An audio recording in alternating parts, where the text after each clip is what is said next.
know, the word gospel means good news, and there's a lot of good news in our readings today.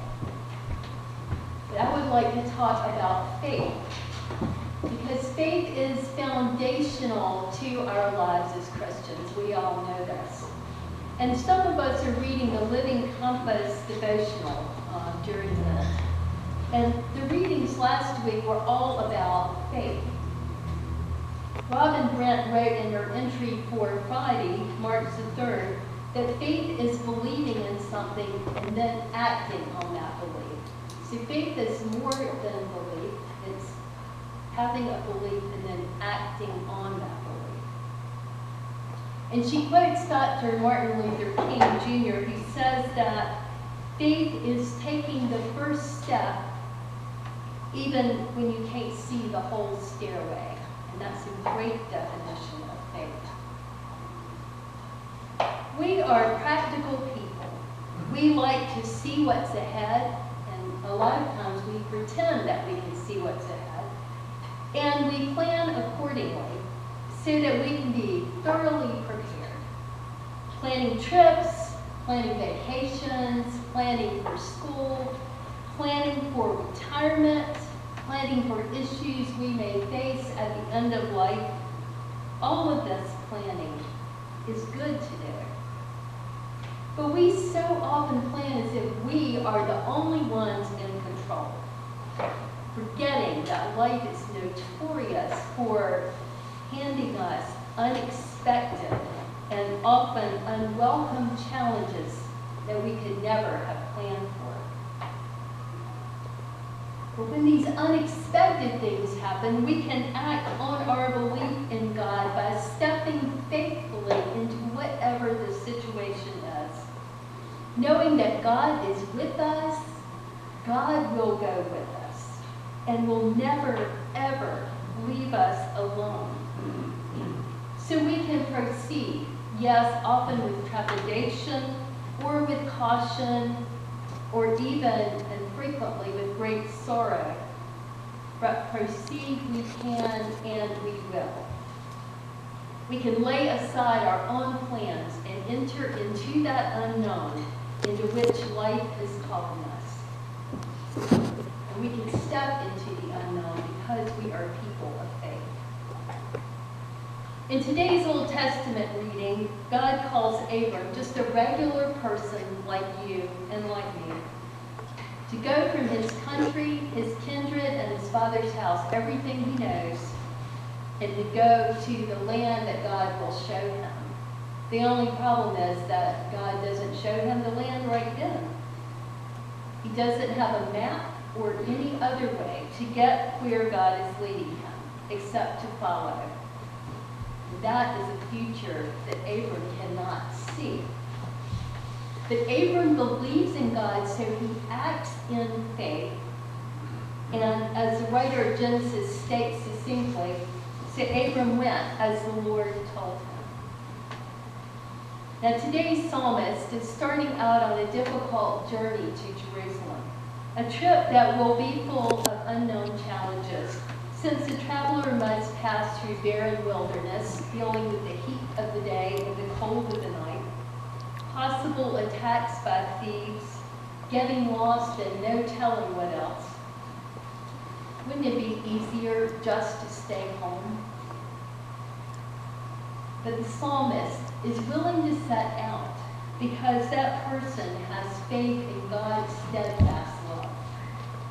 The traveler knows that especially in the difficulties of the journey, God, like a mother, will spread wings like the mother hen, spreading wings over her chicks to protect them from predators and to keep them warm and safe, will also protect the psalmist in the face of any challenge that might arise.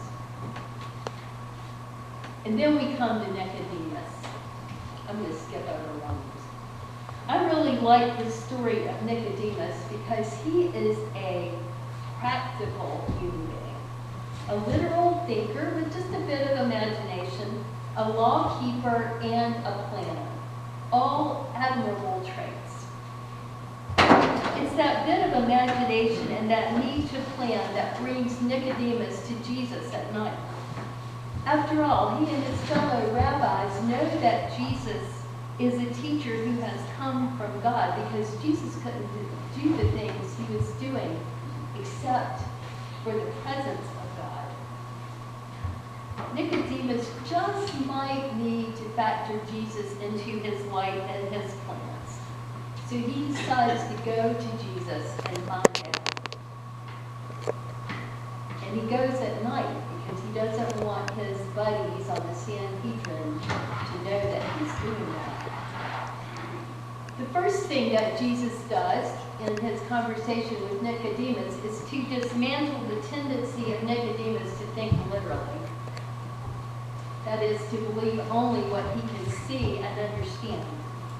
Jesus introduces Nicodemus to the world of the imagination, to the life of the Spirit, a life that requires being willing to go into the unknown, because the Spirit knows where it chooses, and you hear the sound of it, but you do not know where it goes from, where it goes, or where it came from.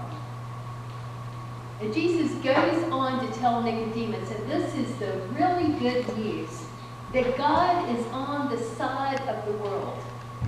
All of those who don't know God or have any idea of the Spirit, God has come to clue them in, to open them up, to challenge them to go beyond what they can see to what they cannot even imagine.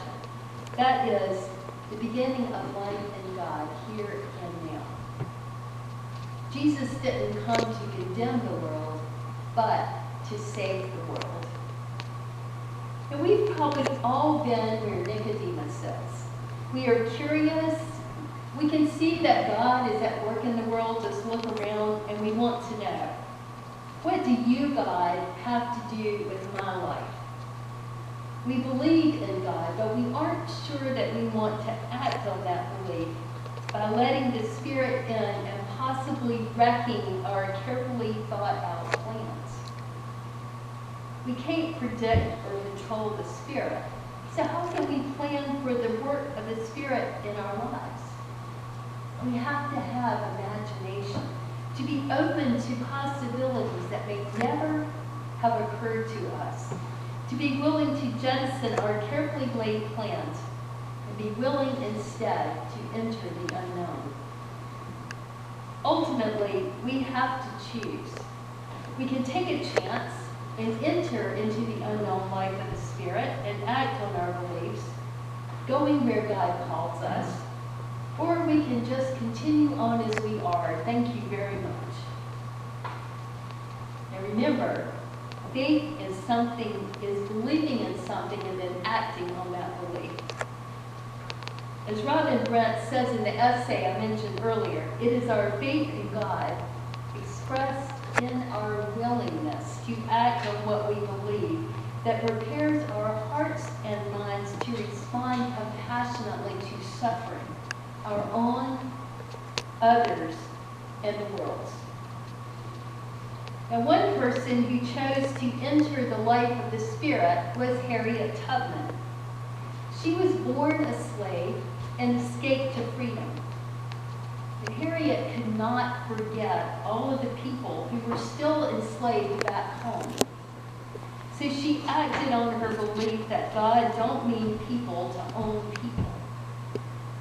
She had compassion on those who were still suffering as slaves. So at great risk to her own life, Harriet Tubman kept going back into danger over and over, even though she had a bounty on her head to lead many more slaves to freedom. A Quaker abolitionist, Thomas Garrett, said of Harriet Tubman in 1868 that I never met a person of any color who had more confidence in the voice of God as spoken direct to her soul, and her faith in a supreme power truly was great. His statement is on the wall of an exhibit at the Harriet Tubman Underground Railroad State Park in Dorchester County,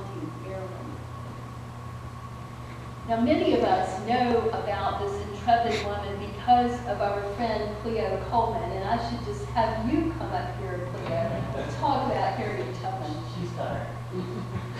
Because Cleo embodies Harriet Tubman and tells the story of Harriet's faith and how she acted on her beliefs by becoming a liberator of her people. But not just Cleo tells this story. As the History Channel says of Harriet Tubman, she is one of the most recognized icons in American history, and her legacy has inspired countless people from every race and background.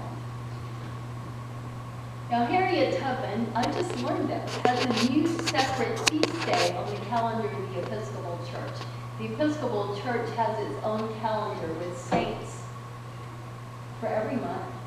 Harriet Tubman's Day is March the 10th, which is coming up on Friday. So the Episcopal Church encourages all parishes and dioceses, in conjunction with other communities of faith, to honor Harriet Tubman in a worship service on or near the 110th anniversary of her death, which will be this Friday. So we honor Harriet Tubman today as a person who did not hesitate to enter the unknown life of the Spirit that she was called into. She acted on her faith and responded compassionately to the suffering of others by leading them to freedom.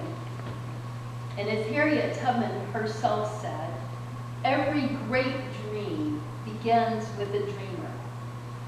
You have within you, and because God gives us this power, the strength, the patience, and the passion to reach for the stars and to change the world.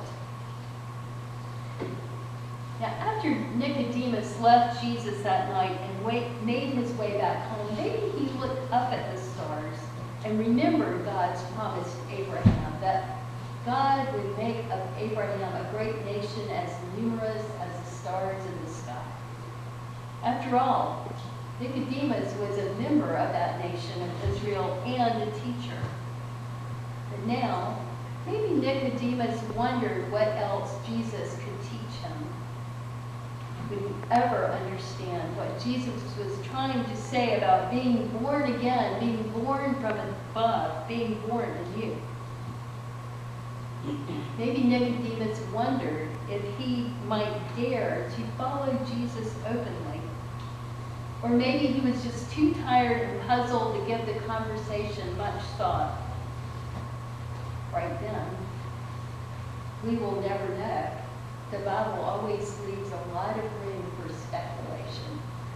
But we do know that several months before Jesus was crucified, because John tells us this in his Gospel, the chief priests and the Pharisees, of whom Nicodemus was one, wanted to have Jesus arrested.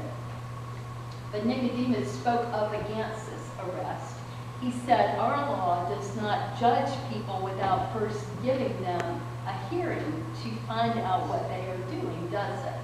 So he took up for Jesus. And he was taunted by this statement. The people said, oh, you must also be from Galilee.